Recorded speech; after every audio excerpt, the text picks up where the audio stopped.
berarti bertemu dengan Nadia juga ya di Bumiku 1. Dan sekarang Nadia lagi berada di Sungai Kalibaru, Kelurahan Cilimekar, daerah Cibinong.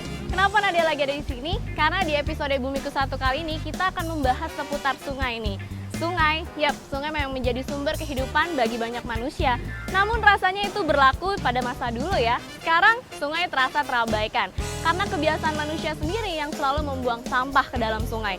Padahal sungai sangat berpengaruh loh bagi kehidupan biota air dan bagi beberapa manusia yang memerlukan air untuk memenuhi kebutuhan hidup mereka.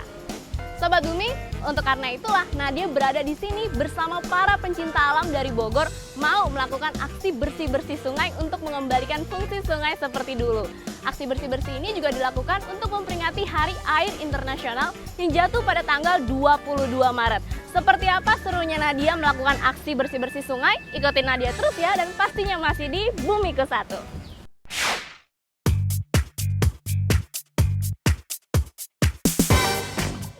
Sobat Bumi, kalau ditanya seberapa penting air bagi kehidupan kita, pasti kita langsung segera menjawab sangat penting. Kita seakan tidak bisa lepas ya dari air, namun ketergantungan kita dengan air, khususnya air bersih, tidak sebanding dengan kecintaan kita pada sumber daya alam yang satu ini. Banyak dari kita merasa air masih sangat berlimpah, sehingga banyak diabaikan. Tanpa terasa, sikap kita inilah yang membuat kualitas sumber daya air kian hari semakin menurun. Air yang dulunya dianggap sebagai sumber daya tidak terbatas, kini harus dinikmati dengan cara membayar. Satu contoh sumber daya air yang terabaikan adalah sungai. Banyak sungai di Indonesia sudah tidak layak lagi digunakan sebagai sumber air untuk memenuhi kebutuhan hidup. Penyebabnya karena kini sungai mendapat fungsi baru, yaitu sebagai tempat pembuangan limbah sehingga menyebabkan kualitas sungai semakin hari semakin menurun.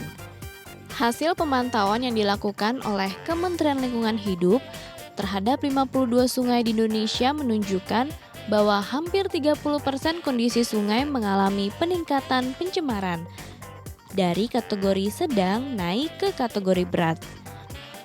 Pencemaran paling tinggi berasal dari limbah domestik, baik limbah cair maupun limbah padat atau sampah yang banyak dibuang ke sungai. Melihat kondisi sungai yang semakin memprihatinkan, membuat para komunitas pecinta alam dan lingkungan Palat Adventure tergugah untuk melakukan aksi penyelamatan sungai. Aksi ini dimulai dari hal sederhana, yaitu membersihkan sampah yang ada di sekitar sungai tempat tinggal mereka. Walaupun sederhana, tapi setidaknya para Sobat Bumi kita ini telah memberikan wujud nyata kepeduliannya terhadap lingkungan. Seperti apa aksi dan semangat muda mereka ya? Simak terus episode kali ini Sobat Bumi.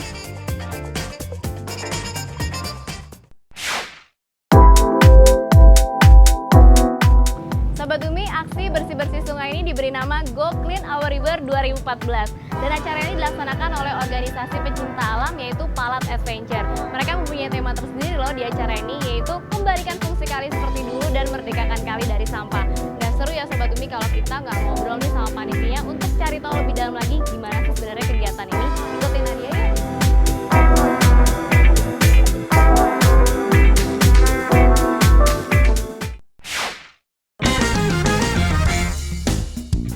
Kenapa sih Kak kalian concern untuk aksi bersih-bersih sungai? Apa sih yang melatar belakangi acara Go Clean Our River 2014 ini? Ya intinya sih kita waktu itu pernah jalan kan. Jalan, ngeliat lingkungan di sekitar kita. Dan kebetulan kan kita dekat sama bantaran kali ini kan, ngeliat keadaannya sekarang udah miris banget kan. Banyak sampah di mana-mana. Cuman kalau banyak sampah itu kan banyak bencana nantinya kan. Ya, betul. Banyak, mungkin nanti longsor kan, waktu-waktu bisa longsor karena tanah itu kan gerak kan dia kan kalau kena sampah di bawah. Terus Kak, nih kan tema dari acara ini sendiri kan ayo kembalikan kali pada fungsinya dan merdekakan kali dari sampah. Nah sebenarnya apa sih fungsi dari sungai itu sendiri dan apa maksud dari merdekakan kali dari sampah?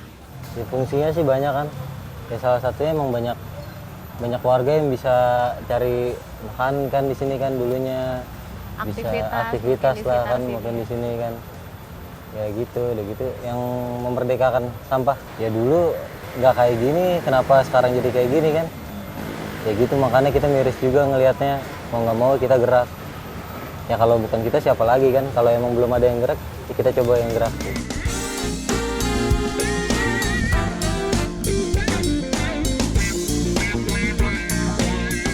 Nah, sebelumnya ini Kak, Nadia boleh tahu nggak Palat Adventure ini pernah melakukan kegiatan seperti ini atau ini yang pertama kali nih Kak? Kebetulan ini yang pertama kali. Nah itu juga salah satu harapannya kan bisa bersosialisasi sama orang-orang ini juga kan, warga di sini juga kan. Nantinya juga kita bakal sosialisasi juga sama warga bantaran yang lain kan, biar kalau bisa sih harapannya lagi nih dari hulu sampai hilir bisa bersih semua. Kembali lagi sungai Iya. dulu ya.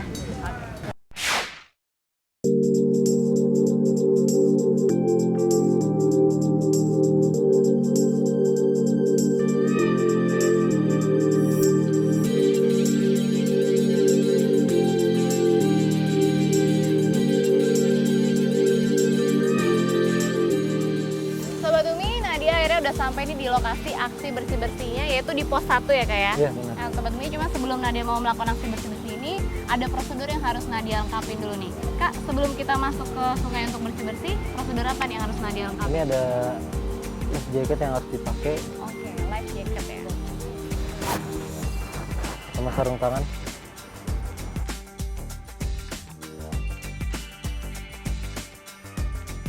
Kak, ini mesti pakai life jacket ini fungsinya untuk apa Kak? Iyalah, nanti takutnya ada banjir bandang atau apa. Ya jangan santai lah kan, tapi kan buat jaga-jaga Kita aja. mengantisipasi Iya, ya. benar. Nah, kalau sarung tangan ini Kak, fungsinya? Biar nggak kena beling atau terbelah batang bambu itu kan pada tajam-tajam kan. Karena mengingat banyak banget jenis sampah di sini ya Kak ya. Iya, benar. Ngomong-ngomong nih Kak, Nadia lihat keadaan sampah di sini itu udah sangat parah sekali ya Kak ya. Di sini sampah semuanya menumpuk jadi satu. Nah memang di sini jenis sampah apa aja sih Kak yang paling banyak di sini? Paling banyak sampah rumah tangga sama sampah jualan, kayaknya itu banyak peti-peti buah gitu di situ. Wah kalau gitu Nadia udah nggak sabar nih Kak. Gimana kalau kita langsung aja turun dan kita bersih-bersih ya Kak ya? Oke, boleh.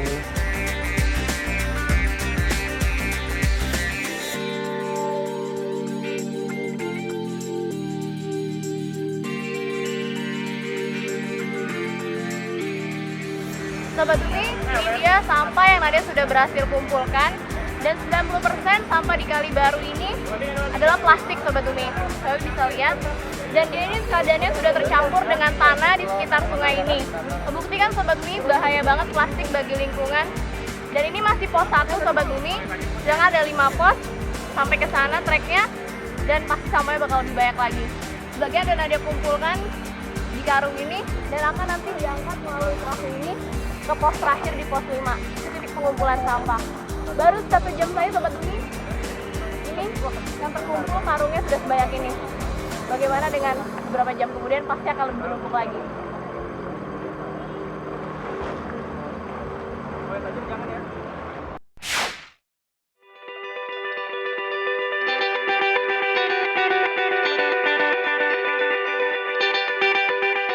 Sobat Umi, sekarang dia sudah berada di perahu karet. Kita mau mengangkut karung-karung dari hasil sampah yang sudah kita angkut dari pos 1 mau ke pos 5. Kalau ini bisa cerita sedikit nggak nih keadaan sungai Kali Baru ini dulu seperti apa? Ya dulunya nggak kayak gini, sekarang udah banyak sampah, udah anak-anak udah nggak pernah main lagi di sini nih. Ini seperti ada lihat juga nih ya, di sisi kanan dan kiri semuanya penuh sampah. Itu dulu memang sampahnya sudah sebanyak ini atau semenjak Ada tapi nggak sebanyak ini. Ini dulu mah ada tapi nggak. Ini mah udah banyak banget ini. airnya juga nih Kak nih ya. Ini memang udah keruh seperti dulunya, sudah keruh seperti ini atau karena pengaruh sampah ini?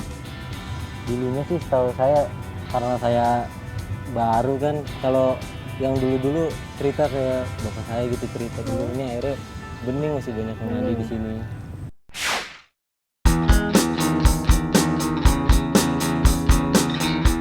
Nah Kak Taufik kan sudah dari Iya. kecil nih tinggal di sekitar Sungai Iya, Kali benar. Baru ini ya. Iya. Perbedaannya baik biota airnya maupun tumbuhannya dulu dengan sekarang tuh perbedaannya seperti apa? Ya, kalau dulu ya saya kan kecil ngerasain main di sini.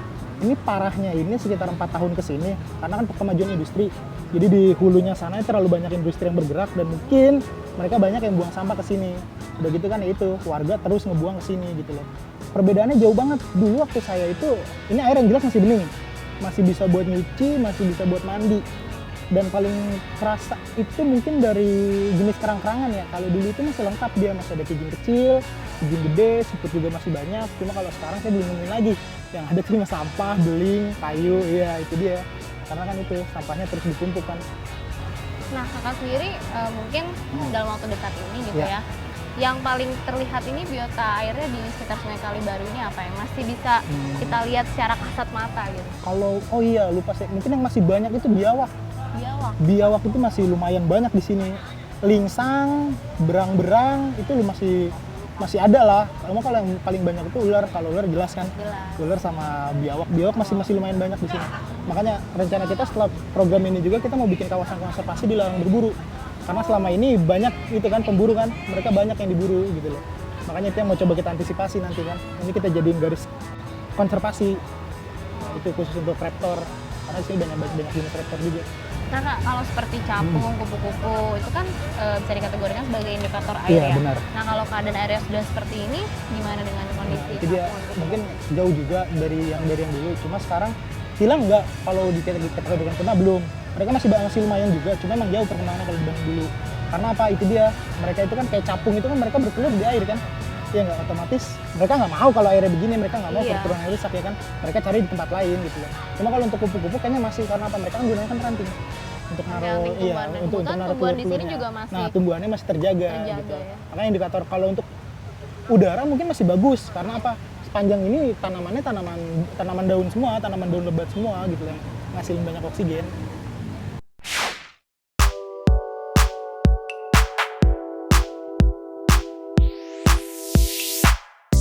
Sobat Bumi, kalau sudah membahas tentang sungai di kawasan Jabodetabek, pasti terkait dengan dua sungai panjang dan populer, yaitu Sungai Ciliwung dan Cisadane. Kali ini ada info menarik tentang profil Sungai Cisadane dari Wikipedia. Cisadane adalah salah satu sungai besar di Pulau Jawa yang bermuara ke Laut Jawa. Pada masa lalu, sungai ini juga disebut dengan nama Cigede atau Ciguide. Hulu sungai ini berada di lereng Gunung Pangrango dengan beberapa anak sungai yang berawal di Gunung Salak, melintas di sisi barat Kabupaten Bogor, terus ke arah Kabupaten Tangerang dan bermuara di sekitar Tanjung Burung. Total panjang keseluruhan sungai ini sekitar 126 km. Nah, sungai ini pada bagian hilirnya cukup lebar dan dapat dilayari oleh kapal kecil. Pada abad ke-16, sungai ini telah menjadi salah satu pelabuhan yang penting, namun kemudian kalah oleh perkembangan Banten dan Batavia. Luas daerah aliran sungai Cisadane seluruhnya sekitar 154.654 hektar, melintasi 44 kecamatan di 5 kabupaten atau kota, yaitu Kabupaten Bogor, Kota Bogor, Kabupaten Tangerang, Kota Tangerang, dan Tangerang Selatan. Kini hulu sungai Cisadane sudah mulai tercemar Sobat Bumi. Buktinya Sobat Bumi kita dari komunitas pecinta lingkungan Teens Go Green pernah mengadakan biomonitoring atau pengamatan dengan indikator hewan tentang kondisi dan kualitas sungai Cisadane. Pada pengamatan yang dilakukan di Desa Ciwaluh, Sukabumi, mereka mencari beberapa hewan kecil tak bertulang belakang yang menjadi indikator baiknya kualitas sungai. Hasilnya, pada hulu sungai Cisadane sudah tercemar, terutama dari limbah pertanian yaitu pestisida dan erosi akibat alih fungsi lahan. Masuk ke bagian tengah sungai, dihadapkan pada masalah pencemaran oleh sampah dan limbah manusia. Sedangkan di bagian hilir, kondisi sungai ini semakin diperparah karena banyaknya aktivitas industri. Kalau kondisi sungai sudah rusak seperti ini, maka tak heran ya, daerah yang berada di sekitar hilir sungai pun akan mendapat dampak yang lebih parah, seperti banjir dan sudah tidak layaknya air sungai untuk digunakan.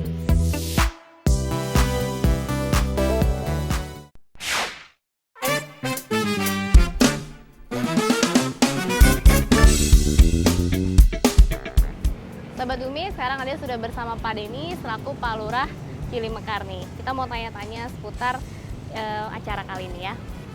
Pak, Nadia mau tanya-tanya nih sama Bapak. Bapak kan selaku lurah di Cilimekar ini ya, dan sekaligus juga warga di kota sini. Nah, Bapak gimana sih tanggapannya melihat keadaan sungai? Tadi juga Nadia sudah menyusuri sampah di mana-mana ya, Pak ya. Tanggapan Bapak gimana? Ya inilah bahwa ini bagian dari keprihatinan kita ya. Dan saya melihat ini dari Palat Adventure selaku ya Karang Taruna anak-anak ini, saya merespon betul. Sebab apa, kita juga melakukan berbagai upaya di antara peneguran dan seterusnya, tampaknya bahwa ini kembali kepada kesadaran. Tetapi bahwa melihat masalah sungai dan lain-lainnya itu kan merupakan kepentingan dan tanggung jawab bersama. Nah, disinilah kita harus memadukan, harus ada overlapping interest, artinya kesamaan kepentingan tadi tentang ini. Ya dari kondisi ini kan, apalagi Kali Baru ini kan ada hubungan dengan Ciliwung. Ini apa namanya, melintasi Kabupaten Bogor, masuk Kota Bogor, kemudian dari Cibinong, Kota Depok, ke Jakarta. Iya, betul. Nah kita nih teman-teman dari Palat Adventure ini ingin coba ada satu keinginan, bagaimana kita bisa menikmati punya kita. Jadi sambil juga mereka istilahnya ada rasa memiliki, kemudian ada merawat, dan tentunya ini nggak bisa juga mereka. Kita juga harus mengetuk seluruh, di samping pemangku kepentingan dan stakeholder ini juga harus terlibat. Nggak bisa, nggak akan kuat, tapi harus perlu kebersamaan.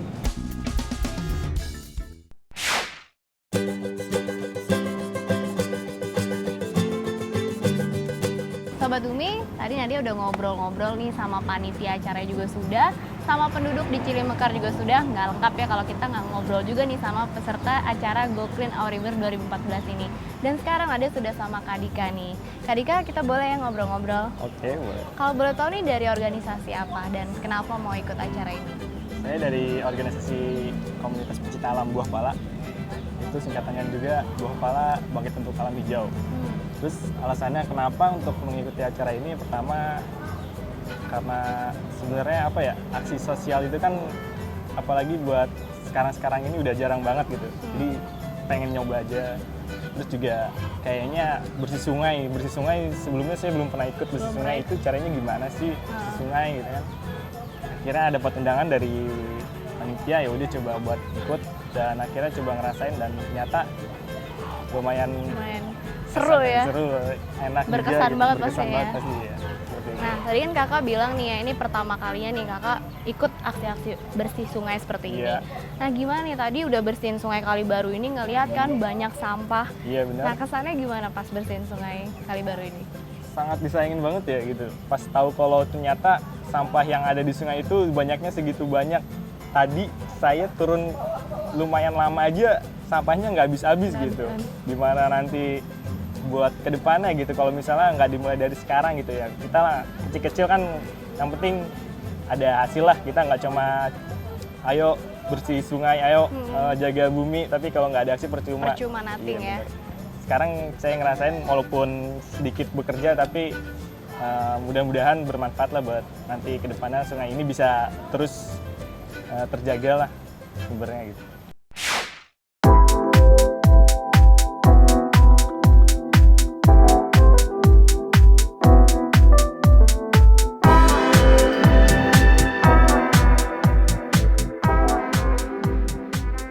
Sobat Bumi, kita tentu tidak boleh pesimis dengan kondisi sungai saat ini, karena sungai kita masih bisa diperbaiki. Nah, kita bisa belajar dari negara Korea Selatan, tepatnya sungai Cheonggyecheon di Seoul. Dahulu sungai sepanjang 6 km ini adalah sungai kumuh, bahkan menjadi jamban dan tempat buang sampah bagi banyak orang. Setelah Perang Korea sekitar tahun 1950 sampai 1953, Cheonggyecheon menjadi lokasi pemukiman kaum pendatang yang ingin mengadu nasib di ibu kota. Pada dekade 1970-an, Cheonggyecheon berubah fungsi menjadi salah satu simbol modernisasi Korea Selatan. Kali itu dibangun banyak tiang pancang dan beton untuk pembangunan jalan layang. Namun pada tahun 2003, di mana wali kota Seoul saat itu ada Lee Myung-bak, melakukan perubahan revolusioner. Lee yang kini sukses menjadi presiden Korsel berkat visinya yang ramah lingkungan, ingin Cheonggyecheon kembali kepada statusnya semula sebagai anak sungai kecil yang mengalir di jantung ibu kota. Jalan-jalan layang di atas kali itu disingkirkan, begitu pula dengan tiang pancang dan lapisan beton yang menutupnya. Maka 2 tahun kemudian, Cheonggyecheon lahir kembali sebagai kali sungguhan dan kini menjadi salah satu kebanggaan Seoul sebagai ibu kota modern yang turut memperhatikan kelestarian lingkungan hidup. Kini kondisi sudah sangat baik Sobat Bumi. Dijadikan lokasi wisata dan berbagai festival, diantaranya Festival Lentera. Kelahiran kembali sungai ini bahkan turut menurunkan tingkat polusi udara dan kian menyejukkan udara di tengah kota. Nah Sobat Bumi, ada info tambahan lagi nih. Walau Hari Air Sedunia sudah lewat, Sobat Bumi di rumah pastinya selalu semangat dong untuk menjaga sumber daya air. Hari Air Sedunia diperingati setiap tanggal 22 Maret. Tujuannya adalah untuk menarik perhatian masyarakat dunia atau internasional akan pentingnya air bagi kehidupan serta melindungi pengelolaan sumber daya air secara berkelanjutan. Hari Air Sedunia pertama kali dicetuskan pada Konferensi Bumi yang diadakan oleh PBB lewat acaranya yang bernama United Nations Conference on Environment and Development. Konferensi ini diadakan pada tahun 1992 di Rio de Janeiro, Brazil. Dari hasil sidang PBB ini, barulah ditetapkan pelaksanaan peringatan Hari Air Sedunia setiap tanggal 22 Maret dan untuk pertama kali dilaksanakan pada tahun 1993. Setiap tahun, peringatan Hari Air Sedunia memiliki tema dan logo tersendiri yang telah ditetapkan oleh PBB. Untuk tahun ini, temanya adalah Water and Energy atau air dan energi. Menurut PBB, air dan energi merupakan kesatuan yang saling terkait. Air juga merupakan salah satu sumber daya yang dapat digunakan untuk menghasilkan energi. Begitupun energi dibutuhkan untuk memasok kebutuhan air. Sehingga tahun ini, PBB ingin agar optimalisasi air sebagai penghasil energi bersih dapat dilakukan. Sobat Bumi, acara Go Clean Our River 2014 yang dilaksanakan oleh Palat Adventure ini merupakan salah satu contoh kegiatan yang bermanfaat ya untuk mengembalikan fungsi sungai seperti dulu lagi. Aksi bersih-bersih lingkungan seperti ini pantas Sobat Bumi tiru nih. Nggak usah berlama-lama, langsung tanggap dan langsung terjun ke aksi lingkungan. Nah, apalagi faktanya nih, Sobat Bumi juga lihat kan bagaimana keadaan sungai kita sekarang. Diharapkan nih dengan aktivitas seperti ini bisa mengembalikan sedikit demi sedikit fungsi sungai seperti dulu lagi. Dan ada satu pertanyaan nih buat Sobat Bumi, bisa nggak sih kita hidup tanpa sungai? Nah, pasti jawabannya tidak ya, karena tanpa sungai kita akan kehilangan suatu ekosistem yang terpenting di kehidupan ini. Nah, buat Sobat Bumi, jangan lupa ya untuk follow Twitter Bumiku1 di @bumiku1.tv. Jangan lupa komen-komennya dan saksikan terus episode yang menarik lainnya setiap hari Minggu jam 5 sore hanya di Dai TV. Anda pamit dulu ya, sampai ketemu minggu depan. Bumiku1, lestarikan selalu.